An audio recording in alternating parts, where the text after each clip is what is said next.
नमस्कार मित्रों, काफ़ी समय हो गया कोई वीडियो डाउनलोड नहीं करा मैंने, बहुत अंतराल हो गया है। विषय जानकारी में बहुत से है, लेकिन कुछ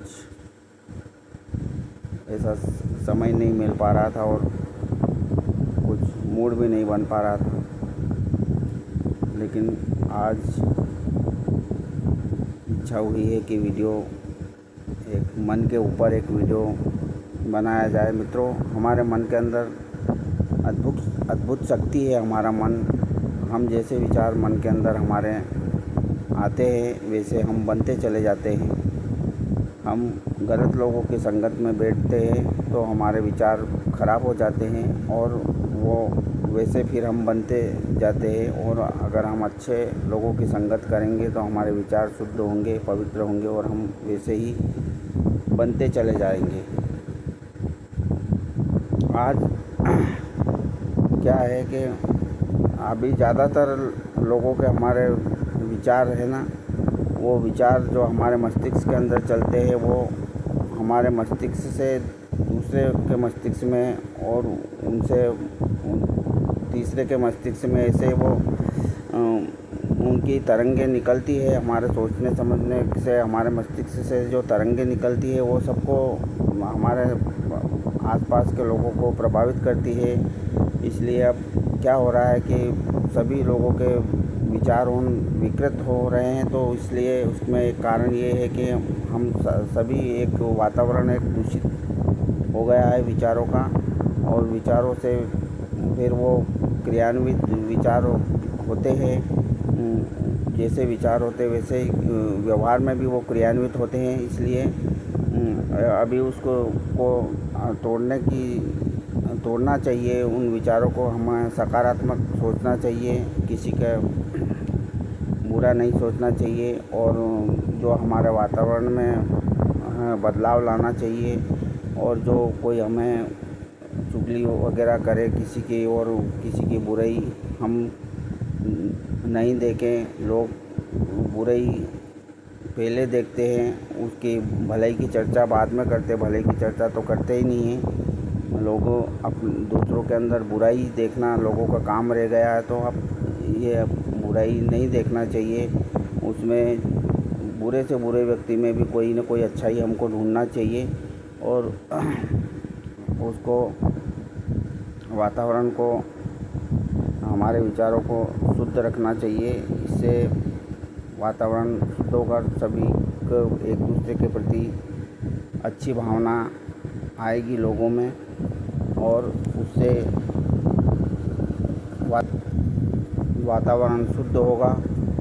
और उससे किसी का कोई फ़ायदा तो है नहीं। हम किसी के बारे में कितना ही लाख बुरा सोचें तो उससे हमारा तो कोई फ़ायदा होने वाला है ही नहीं। और वो दूसरों के लिए भी अगर वो एक्सेप्ट नहीं करते हैं, आपके प्रति उनका भाव शुद्ध है और आपके प्रति उनकी भावना शुद्ध है, वो आपके प्रति बुरा कोई नहीं सोचता है सामने वाला, तो आप उसका कितना ही बुरा सोचे, उसका बुरा हो नहीं सकता। वो तो ये होता है कि वो भी आपके लिए बुरा करता हो, बुरा कृत्य करता है, बुरा सोचता होगा, तो फिर वो विचार आपके उसको नुकसान कर सकते हैं। लेकिन अगर वो सही है अपनी जगह पे तो फिर वो आपके विचार वो पलटकर आपको ही नुकसान करेंगे।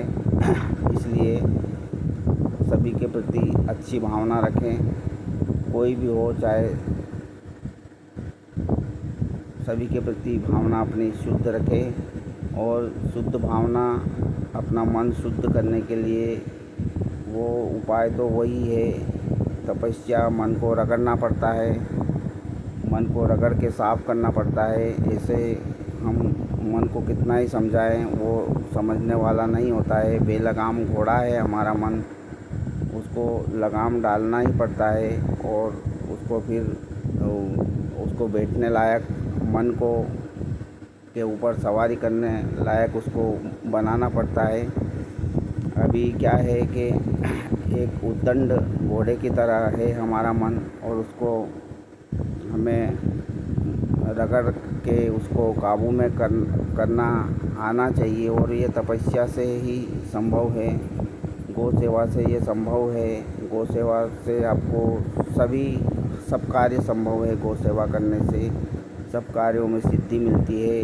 आपके पूजा पाठ में मन लगता है, ध्यान में मन लगता है, सारे कार्यों में आपके भगवान के सभी कार्य करने में गौ सेवा करने से आपको सभी प्रकार की सिद्धियां प्राप्त होती हैं। इसलिए अधिक से अधिक गौ सेवा करें। गौ सेवा करने वालों को आप उनका उत्साहवर्धन करें, उनको सपोर्ट करें, उनके कार्यों को सपोर्ट करें, जिससे कि आपका मन शुद्ध होता चला जाएगा और आप एक आध्यात्मिक मार्ग पर अग्रसर होते चले जाएंगे और आपको आपकी आर्थिक उन्नति भी ज़रूर होगी।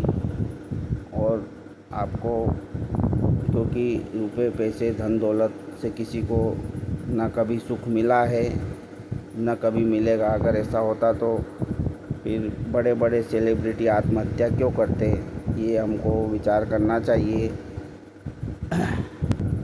एक बात और है मित्रों, मन को कभी खाली मत रहने दो, मन को कभी सूना मत छोड़ो। भगवान का सिमरन मन ही मन करते रहो। ऐसी आदत डाल लो कि मन ही मन भगवान का सिमरन होता रहे और भगवान का सिमरन करते करते अपने नित्य कार्य भी करते रहें और उससे आपका मन कहीं इधर उधर नहीं भागेगा और आपका कार्य भी सब होते चले जाएंगे। इसलिए यही है कि भगवान का सिमरन मन ही मन करते रहे। इसको फुर्सत में मत रहने दे मन को, क्योंकि खाली दिमाग शैतान का घर ऐसा कहते हैं। तो इसको खाली न छोड़े, इसको फुर्सत में न रहने दें और इसके ऊपर, मन के ऊपर आप सवारी करें। मन आपके ऊपर सवारी नहीं करना चाहिए। बस इतना ही कहना चाहता हूँ। गौ माता की जय, गोपाल कृष्ण भगवान की जय। एक बात और है मित्रों, मेरी गौ सेवा के कार्य में आप सहयोगी बनिए। अधिक से अधिक लोगों को इस चैनल से जोड़िए, सब्सक्राइब करिए, मुझे सपोर्ट करिए और चैनल को आगे बढ़ाने में मुझे मदद करिए प्लीज़। इतना ही कहकर मैं अपने बात को समाप्त करता हूँ, क्योंकि ये बहुत अच्छा अवसर है आपके सामने। आपको डायरेक्ट गौ सेवा का फ़ायदा, इस चैनल को बढ़ाने से आपको डायरेक्ट गौ सेवा का फ़ायदा मिलता चला जाएगा और आपके जीवन में सुख शांति आएगी, ऐसा मेरा मानना है। गौ माता की जय।